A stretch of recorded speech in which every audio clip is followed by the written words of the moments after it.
Continuamos con la lectura del capítulo A del texto de Guy Brusson. En el subtítulo 5 dice la adaptación de las situaciones a los alumnos, la optimización. En este apartado Brusson cuenta que en la convención realizada en 1792 se propició una enseñanza obligatoria del cálculo con lápiz y con papel. Brusson y sus colaboradores demostraron que la ejecución a la francesa de la multiplicación y sobre todo de la división era muy sensible a variables sobre las que se podía actuar fácilmente y que inútilmente llevaba a fracasos. Propuse disposiciones mejor adaptadas, preví, calculé y demostré, verificó la ganancia que se podía obtener a través de esas modificaciones fáciles de enseñar.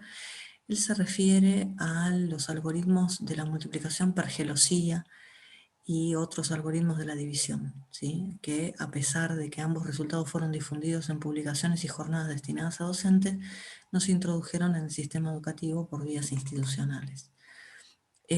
Bueno, estos dos ejemplos me enseñaron, dice Brusson, que el saber no se difunde naturalmente, ni siquiera cuando una investigación didáctica ofrece una solución práctica a través de un método científico y bastante universalmente convincente a un problema efectivo. El ejemplo que está dando, voy a intentar escribir en una multiplicación, supongamos que tenemos que hacer, se nos ocurre hacer 25 por, no sé, 13, ¿sí? Cuando él menciona que la investigación, que el cálculo hecho a la francesa, él se refiere a la cuenta tradicional que hacemos, ¿no? 3 por 5, 15, anotamos el 5 y nos llevamos 1. 3 por 2, 6 y 1, 7. Y después cuando hacemos 1 por 5, 5, en realidad estamos haciendo 10 por 5. Entonces anotamos el 5 corriéndonos un espacio, ¿no? Hacia la izquierda. 1 por 5, 5 y 1 por 2, 2. Y después sumamos. Bueno, en este caso no nos llevamos demasiado, pero acá en la suma nos da 5. Y después otra vez 7 y 5, 12. Anoto el 2 y me llevo 1. No sé dónde me lo llevo, ahí arriba. O acá. En realidad sería acá, ¿no? Y bueno, y después sumo y esto me da 3, ¿no? Otra manera de hacer la cuenta, o la que Brusson propuso, es hacer una especie de, se hace un cuadro con columnas y con filas, entonces se escribe, yo en este caso estoy dando un ejemplo cortito de 25 por 13, así que voy a escribir el 25 y el 13, y después se marcan las diagonales de estos cuadros, en este sentido, ahí, y acá me faltaría una diagonal. Bueno, entonces escribimos el número 25, por ejemplo acá, y el 13 en forma de columna acá. Y hacemos los cálculos unidad por unidad, es decir, 5 por 1, 5, y el resultado lo anotamos así, 0,5.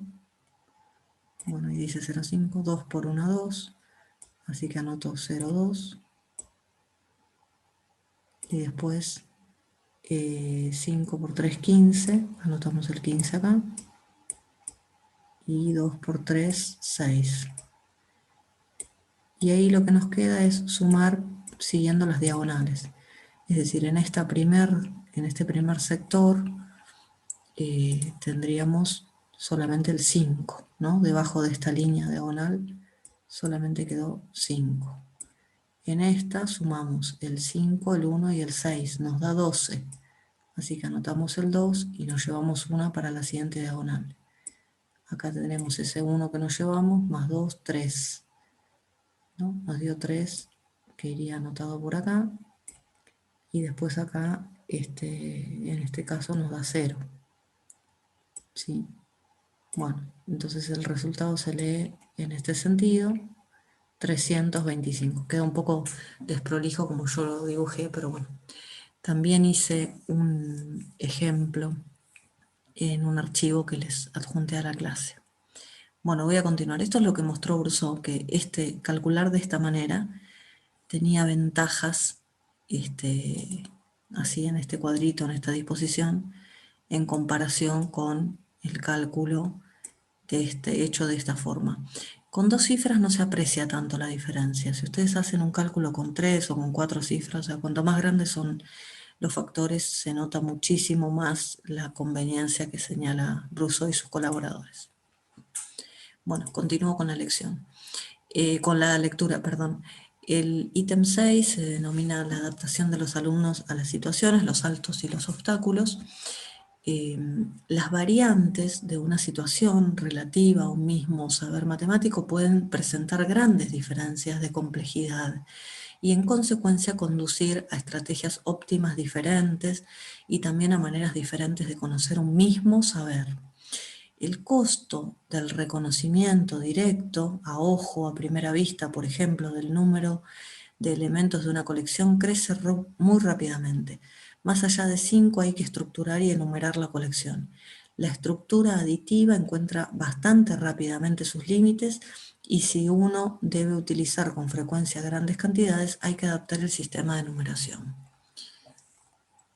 El aprendizaje por adaptación supone que se elijan las variables de modo tal que el conocimiento que se quiere hacer descubrir sea significativamente más ventajoso que cualquier otro.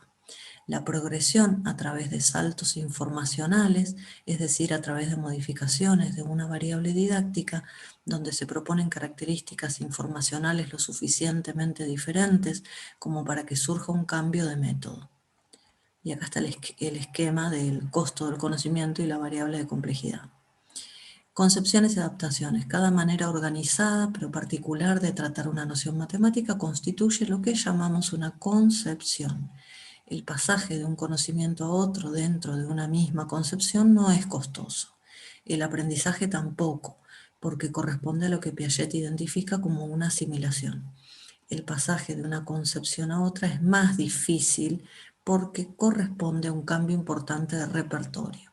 Su aprendizaje exige cierta reorganización de los conocimientos anteriores, una acomodación. La adaptación óptima de un sujeto a una institución, a un conjunto de condiciones, conduce a este sujeto a concepciones diferentes para una misma noción matemática. Esto se encuentra en la base de la teoría de la transposición didáctica. El aprendizaje presenta frecuentes rupturas que pueden tener formas y orígenes variados. Algunas de las concepciones adquiridas no desaparecen inmediatamente en provecho de una concepción mejor. Resisten, provocan errores y se constituyen así en obstáculos. Es decir, todo este desarrollo que hace Brousseau sobre las concepciones y adaptaciones es para introducir un concepto clave en la teoría de situaciones didácticas, que es el de obstáculos. Bueno, cuenta Brousseau que deben ellos el concepto de obstáculo epistemológico a Bachelard, quien explicitó que este tipo de obstáculo no se producía en matemáticas. La modelización de las situaciones me condujo a pensar lo contrario. O sea, Brousseau consideraba que sí, que se producían en matemáticas y propuso una definición apropiada. Para matemáticas específicamente y dentro de la teoría de situaciones, un obstáculo es un conocimiento en el sentido que le hemos dado de manera regular de tratar un conjunto de situaciones. Este conocimiento da resultados correctos o ventajas apreciables en determinado ámbito, pero se revela falso o completamente inadaptado en un ámbito nuevo o más amplio. El conocimiento nuevo, verdadero o válido sobre un ámbito más amplio no se establece a partir del conocimiento anterior, sino en contra de él.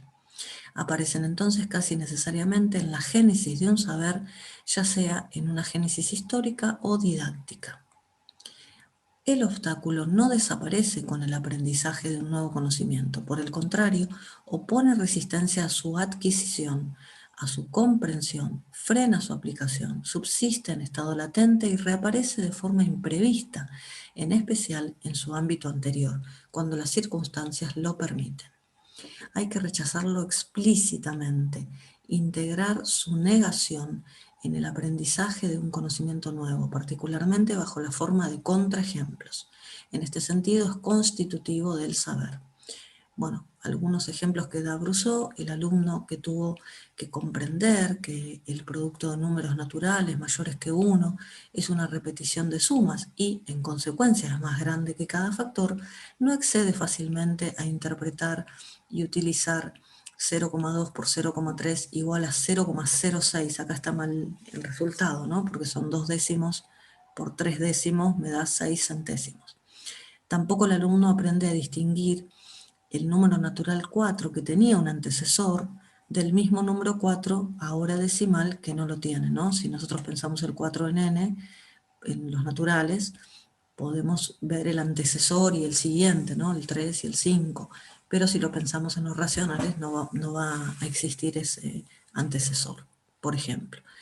Bueno, los resultados de este primer capítulo, las primeras conclusiones: según Brousseau, hay una evidente necesidad de la institucionalización y luego la existencia de obstáculos de origen epistemológico o didáctico, y esto tiene como consecuencia estos ítems que él enumera. El primero, la modelización de las situaciones en didáctica, en las cuales el docente se limita a crear y mantener las situaciones sin intervenir sobre el proceso cognitivo, permite identificar, concebir y mejorar las condiciones específicas de la construcción autónoma de los conocimientos matemáticos, ¿sí? O sea que modelizar estas situaciones favorece la construcción por parte del alumno. Después, conocimientos localmente adaptados, pero que la mayoría de las veces se revelaron más adelante insuficientes o inconclusos, falsos, o algunos falsos, y algunos se constituyeron en obstáculos. Bueno, esto es otra conclusión a la que llega, que recién la mencionábamos. Esta construcción autónoma no puede dar el estado de saber a los conocimientos desarrollados, o sea, son conocimientos y no solito no adquieren el estado de saber. El estado de conocimiento institucionalizado, este estado de conocimiento institucionalizado no puede surgir de las situaciones, ya que en ellas se disimula la intención didáctica. O sea, por eso es necesaria la institucionalización. Solamente los funcionamientos autónomos del alumno son el indicador de que adquirió conocimientos utilizables. Bueno, es indispensable la inmersión de los modelos de situaciones en didáctica en modelos más amplios que incluyan las acciones del profesor. Bueno, esas son algunas de las conclusiones y con esto terminamos el capítulo, la lectura del capítulo A.